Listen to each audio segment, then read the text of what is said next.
Hey there, welcome to the podcast. Thank you so much for joining me today. I'm so happy you're here, and I am excited to talk about food pairings to avoid energy crashes and mood swings. I think this is a huge topic that we actually touched on a little bit. I want to guide you back if you did not listen to, I don't know the number, but it was an episode on balancing out your mood with fitness, health, and nutrition, something along those lines. Basically, like you might not have a sin problem, you might have a nutrition problem or a basic fundamental needs problem, like you're dehydrated or whatever. That's why you're snapping at everybody. So, this is branching off that conversation a little bit and digging a little bit deeper and giving you some really practical advice for how to organize your meals and your snacks to really work best for your body. This was huge when I learned this because there are some foods we just think of as quote unquote healthier. We just kind of take at face value, take a la carte. Like I would read a woman's health magazine and read, oh, blueberries are really good for you. Blueberries are antioxidants. Like I'm going to eat blueberries. That's awesome. But actually having two handfuls or a cup or whatever of blueberries by itself is not a great move for the way your body's going to metabolize that and how it's going to work in your body. So we're going to get into some more examples and explain some kind of basics that then you can pair. What I do not like is when you only learn a couple things that's like very specific. Like, okay, well, Brittany just told me never eat blueberries alone. So I won't do that, but I don't really know why or how to do that. So I'm going to get more into the nitty gritty of like the how and why so you can swap things in and understand it's not the blueberries itself, it's what that component is that you need to pair with another different food component. Okay, so stay tuned in just 30 seconds. I just want to tell you first that I am running a podcast review giveaway. So if you have not reviewed the podcast, you are eligible to enter. If you've not reviewed the podcast on your husband's phone or on somebody else's, access to any of these platforms, Apple, Spotify, Google Podcasts, whatever, or if you've even actually, I didn't mention this yet, but if you have reviewed the podcast before on one platform, you could also enter on a different platform as well if you just really want a chance to win the grand prize of a $25 Amazon gift card. So super simple to enter. And I am doing this all of August, but I'd suggest just doing it now because let's be honest, if it was me, I would forget as soon as I stop listening to this podcast. So please just give a star rating and or a written review if you have the ability to do a written review on that platform. Screenshot it and then email it to me, Brittany at healthycatholicmoms.com. I will use a random name generator to pick somebody, send them a $25 gift card, and I'll announce it on the podcast, probably the second episode of September, because I think the first is like a Friday and there's no way I want to give it all the way till August 31st to let all the submissions come in. And then I have to obviously record the winner and turn it around to you. So stay tuned a little bit into September. I'll also email the winner so that you know if you won, but I thank you in advance. Your reviews and messages and whatnot just mean the world and help the podcast get out to more people. So, all right, food pairings to avoid energy crashes and mood swings, to help avoid, really. So obviously there's a lot to that too. There's a lot to energy. There's a lot to mood swings. There's a lot of factors at play, like how much sleep you got, what your hormones are doing, which are very directly related to sleep. If you've been around here a while, you've heard me talk about things like that before, about the hormones that if you do not get enough sleep, they do not function properly. You don't get enough of, or signals are not being sent to your body. So there's a lot of foundational things at play here. But then beyond that, what we do nutritionally affects our mood and our energy so greatly. And this is where we really cannot just segment things like, oh, I'm just cranky. Oh, I'm just tired. Oh, I'm just like, look at everything holistically. And it just makes so much more sense when like, oh, I'm stressed out. Okay, well, I've also been eating a lot more processed food lately, or things like I'm depressed. Like I'm having feelings of being like sad all the time, lonely all the time, like depressed all the time. And then look at your habits. Has your screen time usage gone up? Has your processed food consumption gone up? Have you not been outside as much? Like these are things we need to take into consideration. Like you can't just isolate one thing and be like, I'm feeling this way, or I am this way, or whatever. Like look at the whole picture. So to help you nutritionally, again, we're not talking about sleep or hormones or any of that stuff today. You can go back and listen to other episodes on that. just the best things to put by yourself. Some pillars that you can follow here. Number one, if you don't want to crash and have crazy mood swings, do not put a carb by itself. This is so big in America because we love carby breakfast foods. Like if you think of the classic American breakfast that a lot of people are having at their homes, like even thinking it's healthy, there's a lot of clients who, when I first look at their food logs for working one-on-one together, or they're in the 8-week challenge, is when I'm looking at their food logs. And the first thing I see, they think they're doing something healthy, you know, and it's like Special K breakfast. Well, you're starting the day with basically straight carbs. Like there's very little protein, very little fat or no fat. There's also just not enough calories in general, all that stuff. Not great food quality, whatnot. But cereal is a huge one across the board that a lot of people, even if it's different kind of Cheerios, Raisin Bran, whatever, start their day very carb heavy, or even other foods that you might consider healthier, like oatmeal. Okay, great. You start the day with oatmeal and you think you're doing something healthy. If you're just eating oatmeal by itself, you are setting yourself up to have this nice full feeling and to have this nice energy high and then crash about an hour later. I mean, obviously then it can go even into unhealthier foods like a donut or like a bagel or whatever. And you know, if you've been around here a while, I don't say good foods and bad foods. There's, you know, sometimes foods, there's always foods, there's definitely better foods or not as great foods. You know, I don't consider anything really off the table. I think that's personal. Like there's certain things I will be okay if I never eat again, like McDonald's. But I should caveat that because I have shared before like healthy drive-through choices. And I definitely have had like grilled chicken salads from there that was the only option in the world. But I'm talking like Big Mac, like that's probably something I hopefully will not eat again in my time on earth. But otherwise, like bagels are not, you know, where I'm not demonizing bagels. The idea here is you need to balance them out. So what does that mean? It means balance it out with a protein or a fat or both.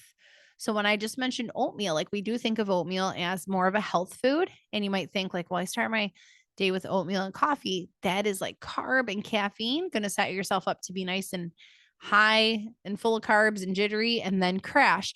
So what else is going on in that oatmeal? Like when I actually had oatmeal this morning, so we'll go off that. I have shared before that I like a combo of oatmeal, flaxseed, ground flaxseed, some kind of nut butter. Today it was peanut butter. And then I put half a scoop of protein powder in it for more protein. I don't do a full scoop just because it gets very chalky to me then, in my personal opinion. So I'll do half a scoop of protein. And then in a perfect world, if I have zucchini, I also put in shredded zucchini. I did not have zucchini today, so I just made sure that I had vegetables at other meals and snacks. I do have zucchini growing in my garden. I'm recording this a little bit early. So if you're like, this is not zucchini season, I am recording this in July, trying to get a little ahead before the baby. And my zucchini are out there, but they're not ready for my oatmeal yet. So that is what I'm talking about. Same thing with protein shakes. That's not exactly the example of a straight carb that's going to make you crash. But a lot of times, little clients say like, well, I start my day off with a protein shake, like you say, but I'm like, okay, talk to me. Like, what's in it? And they're like, no, like the pure protein little carton that's 180 calories or whatever, making up the calories, 20, 25 grams of protein, and that's it. I'm like, no wonder you're hungry. Where's the carb? Where's the fat? So I talk a lot about evening things out, but think about it even beyond. Maybe you're really good at this with meals. You're like, no, my breakfast does look pretty good. My lunch looks pretty good. My dinner looks pretty good. Even your snacks. Like I mentioned the blueberries, have a cup of blueberries. That's going to give you a good sugar spike, be in a good mood, and then you're going to crash and be cranky and maybe be in a bad mood and things like that too. So we want to even apply this to our snacks. Practical example, if you like a mid-morning or mid-afternoon yogurt, and say you usually get like a more sugary yogurt or one of those like flips or something with the extras, make sure you've got some protein and fat going on, or pair it with something else. You could have a yogurt and a handful of nuts or something like that. Greek yogurt is usually a nice mix of protein, fat, and carb. If you're doing like no fat, non-fat Greek yogurt, that also might work okay because it has the protein in it to soak up the carb. This is also really big. I am not a diabetes specialist. I'm not a certified nutritionist. I just have my sports nutrition certificate.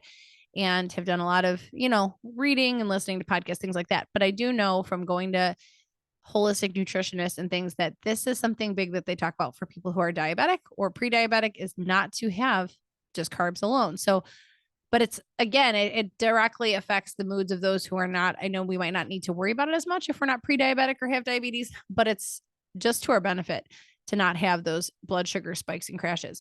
So yogurt example. Another one is, I'm going to give a disclaimer to this after, but like if you just have a banana or something like that, like 3:00, you're going to have a banana before dinner or whatever, a couple hours before dinner, I would still pair a protein or fat with that. That's going to be straight carbs. So pair some trail mix with that, or a little, I really like, they have, I haven't purchased these in forever. I should get some for the car as a good car snack. If obviously you have no nut allergies, but I used to do this when I was working full time. They have like little prepackaged nut butter pouches, and I would just put those in my desk. It was a really easy little, like, oh, it's a good bang for your buck calorie wise to help you be full and you get some fat and protein. So I would do that if you're looking at a banana or an apple. That's something that I used to do. I used to just do an apple by itself. And now I do like an apple with peanut butter, or an apple with almond butter is my favorite combination. I think it's super good. And there's something to eating apple slices. So it's like the ultimate treat. Sometimes with my afternoon coffee, I will cut up an apple and put the almond butter on it, and you're just ready to rock. And then another example would be, instead of like say strawberries or raspberries or fill in the berry, pair something with it. Like I mentioned, the blueberries, add a cheese stick, add something that's got some fat and protein, help suck it all up. You just want to slow down the blood sugar process. You don't want it to metabolize so quickly in your bloodstream. And carbs do, most simple carbs do, especially. Like some things will slow it down. Like if you were having a piece of whole grain toast, that's going to metabolize a little bit slower than say an apple, but the protein and fat still help slow the process down. Now, the only disclaimer caveat I'm going to say here that I can think of, maybe there are more, but is that this does not matter as much pre-workout, because you might have heard me before say, Brittany, you have said before a workout to just have an apple or just have a banana. And that's totally true, because if you're just about to work out, you don't really have to worry about your blood sugar spiking and crashing, because you want to actually put that simple sugar to use right away. And then that's assuming after your workout, you're going to have some protein, which I have talked about. I know I have a podcast episode on that, like fueling properly or proper nutrition for before and after working out. You want to pair, have some protein around, at least protein after your workout. So that's the only time I would say there's like a little asterisk there. I used to just eat an apple before I taught a spin class, or sometimes in the morning if I wake up and I'm going to do a workout with like our live workouts. A lot of the times for Chasing Greatness Group are 5:45 a.m.